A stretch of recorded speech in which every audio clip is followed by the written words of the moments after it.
அலுவலக நேரத்திற்கு முன்பாக ஒட்டு சுட்டான் பிரதேச செயலகம் படிப்படியாக மூடப்படுவதால் சேவைகளை பெற்றுக்கொள்வதில் மக்கள் அசௌகரியங்களை எதிர்கொள்கின்றனர். முல்லைத்தீவு மாவட்டத்தில் உள்ள ஒட்டு சுட்டான் பிரதேச செயலகம் இவ்வாறு நேர காலத்துடன் படிப்படியாக மூடப்படுவதாகவும் தாம் சேவைகளை பெற்றுக்கொள்ள முடியாத நிலை காணப்படுவதாகவும் தொடர்ச்சியாக மக்கள் கூறி வந்துள்ளனர். குறித்த விடயம் தொடர்பில் பிரதேச மக்களால் ஊடகவியலாளருக்கு தகவல் வழங்கிய நிலையில் குறித்த ஊடகவியலாளர் குறித்த பிரதேச செயலகத்தின் செயற்பாடுகள் தொடர்பில் மக்கள் குறிப்பிடும் விடயங்கள் உண்மையா என்பது தொடர்பில் கள ஆய்வு மேற்கொண்டிருந்தார். குறித்த ஊடகவியலாளரும் அதே பிரதேச செயலாளர் பிரிவில் வசித்து வரும் நிலையில் தகவல் அறியும் உரிமைச் சட்டம் மூலம் தகவலை அப்பிரதேச செயலகத்திடம் விண்ணப்பித்திருந்தார். கோரப்பட்ட தகவல்களுக்கு பொருத்தமற்றது என மாத்திரமே பதில் வழங்கப்பட்ட நிலையில் குறித்த விடயம் தொடர்பில் மேன்முறையீடு செய்வதற்காக அப்பிரதேச செயலகத்திற்கு பிற்பகல் 3 மணியளவில் சென்றிருந்தார். குறித்த பிரதேச செயலகத்தின் பிரதேச செயலாளர் திருமதி ஜெயராணி பரமோதயன் ஒட்டி சுட்டான் கிராம சேவையாளர் அலுவலகத்தில் இடம்பெறும் நிகழ்வுக்கு சென்றுள்ளதாகவும் அவர் வந்த பின்னரே மேன்முறையீடு செய்ய முடியும் என அலுவலகத்தில் இருந்தவர்களால் தெரிவிக்கப்பட்டுள்ளது. தொடர்ந்து குறித்த கிராம சேவையாளர் அலுவலகத்தில் இடம்பெற்ற பாடசாலை மாணவர்களுக்கான கற்றல் உபகரணங்கள் வழங்கும் நிகழ்வு 3 மணிக்கு நிறைவடைந்தது. ஆயினும் குறித்த பிரதேச செயலாளர் அலுவலகத்திற்கு செல்லாமல் பணியை நிறைவு செய்து அலுவலக வாகனத்தில் தனது வீட்டுக்கு பயணித்துள்ளார். குறித்த சம்பவத்தை காணொலியாக பதிவு செய்து கொண்ட ஊடகவியலாளர் பிரதேச செயலகத்திற்கு மீண்டும் சென்றுள்ளார். மக்களால் குறிப்பிடப்பட்டது போன்று அலுவலகம் நேரகாலத்தோடு மூடப்படுவதற்கான ஏற்பாடுகள் இடம்பெறுவதை அவதானித்த ஊடகவியலாளர் குறித்த விடயத்தினை காட்சிகளாக பதிவு செய்ய எத்தனித்துள்ளார். நான் 40 கிலோமீட்டர் தாண்டி வந்திருக்கேன். எனக்கு யார் பதில் சொல்லுங்க?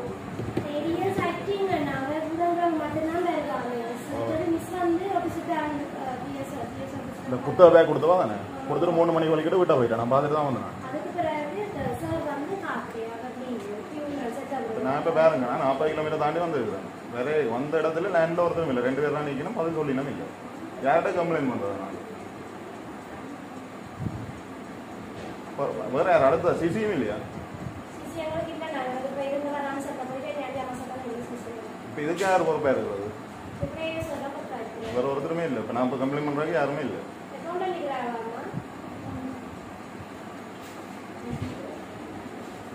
அதுக்கு எங்களுக்கு அப்பாயின்மெண்ட் இருக்கு.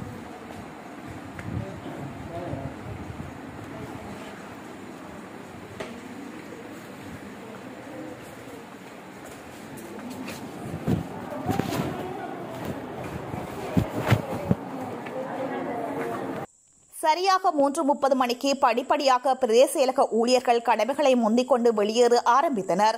குறித்த சம்பவத்தை முழுமையாக காட்சிகளாக்கிய ஊடகவியலாளர் 3:50 மணிக்கு குறித்த பிரதேச செயலகத்துக்கு சென்று தகவல் அறியும் உரிமைச் சட்டம் மூலம் தகவலை பெற்றுக்கொள்ள வேண்டும் என அங்கிருந்த அலுவலக உத்தியோகத்திடம் வினாவியுள்ளார்.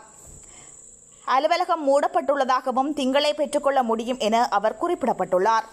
4:15 அல்லவா அலுவலகம் மூடப்பட வேண்டும் என அவரிடம் ஊடகவியலாளர் வினாவிய போது வழமையாக 4 மணிக்கே மூடப்படுவதாக தெரிவித்தார். இந்த நிலையில் பொறுப்பு வாய்ந்த அதிகாரிகள் யாரும் இல்லையா என அவரிடம் வினாவிய போது யாரும் இல்லை என தெரிவித்ததுடன் MA பதவி நிலை உத்தியோகத்தர் ஒருவரை அணுகுமாறு கூறியுள்ளார். எனினும் அவரிடம் பொறுப்பு வாய்ந்த பதில்கள் கிடைக்காத நிலையில் காணிக்கிளைக்கு சென்ற ஊடகவியலாளர் அங்கு பொறுப்பு வாய்ந்த உத்தியோகத்தர் உள்ளனரா என வினாவியுள்ளார். அங்கிருந்த 2 பெண் உத்தியோகத்தர்கள் எவரும் இல்லை எனவும் அனைவரும் வெளிக்கள கடமைக்கு சென்று விட்டதாகவும் தெரிவித்துள்ளனர். வெளிக்கள கடமை குறிப்பேடு ஏதும் உள்ளதா என அவர்களிடம் ஊடகவியலாளர் வினாவிய போது அவ்வாறு குறிப்பேடு ஏதும் இல்லை எனவும் அவர்களது நாள் குறிப்பேடு மாத்திரமே பயன்படுத்தப்படுவதாகவும் கூறியுள்ளார். சுமார் 40 கிலோமீட்டர் பயணித்து சேவையை பெற்றுக்கொள்ள முடியாத ஊடகவியலாளர் பொதுமக்களால் முன்வைக்கப்பட்ட குற்றச்சாட்டினை முழுமையாக உறுதி செய்ததுடன் குறித்த சம்பவங்கள் தொடர்பில் முழுமையாக காணொலிகளையும் பதிவு செய்துள்ளார். அத்துடன் குறித்த விடயம் தொடர்பில் பிரதேச செயலாளருக்கு குறைகளை முறைப்பாடு செய்யும் கடிதம் ஒன்றை எழுதி கையளித்ததுடன் அதன் பிரதியையும் பெற்றுக்கொண்டு சேவையை பெற்றுக்கொள்ளமையினால் ஏமாற்றத்துடை திரும்பியுள்ளார்.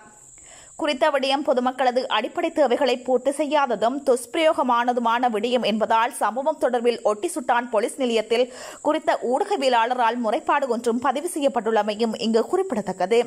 4:15 அரசு திணைக்களங்கள் மூடப்பட வேண்டும் என மிக அண்மையில் ஜனாதிபதி செயலகத்தினால் அறிவுறுத்தல்கள் வழங்கப்பட்டதுடன் சுற்று நிருபமும் வெளியிடப்பட்டிருந்தது. பொதுமக்கள் சேவையை இலக்குப்படுத்தும் திட்டங்கள் அரசாங்கத்தினால் அறிமுகப்படுத்தப்படுகின்ற போதிலும் இவ்வாறான பொறுப்பற்ற அதிகாரிகளின் செயற்பாடுகள் தொடர்ந்தவாறே உள்ளது. குறித்த அலுவலகத்தில் பிற்பகலில் பொறுப்பு வாய்ந்த அதிகாரிகள் இருப்பதில்லை என பொதுமக்களால் விசனம் வெளியிடப்பட்டு வந்துள்ளது. நேற்றைய தினம் பிரதேச செயலாளர், உதவி பிரதேச செயலாளர், நிர்வாக உத்தியோகத்தர், காணி அபிவிருத்தி உத்தியோகத்தர் என மக்கள் அதிகம் நாடும் சேவையை பெற்றுக்கொள்ள எந்தவொரு பொறுப்பு வாய்ந்த அதிகாரியும் அங்கு இருக்கவில்லை என்பது வெளிச்சமாக்கப்பட்டுள்ளது. பொதுமக்கள் சேவை பெறும் நேரத்தில் அலுவலக நேரம் மற்றும் வாகனம் உள்ளிட்டவற்றை துஷ்பிரயோகம் செய்துள்ளதுடன் பொதுமக்களின் வரிப்பணத்தை மோசடி செய்துள்ளமையும் அம்பலமாகியுள்ளது. குறித்த அதிகாரிகள் மற்றும் உத்தியோகத்தர்கள் மீது கடுமையான சட்ட நடவடிக்கை மேற்கொள்ளப்பட வேண்டும் என பொதுமக்கள் எதிர்பார்க்கின்றனர். குறித்த சம்பவத்திற்கு எடுக்கப்படும் சட்ட நடவடிக்கை ஏனைய திணைக்களங்கள் மற்றும் அதிகாரிகள், உத்தியோகத்தர்களுக்கு படிப்பினையாக அமைய வேண்டும் என்பதே அனைவரதும் எதிர்பார்ப்பாகும்.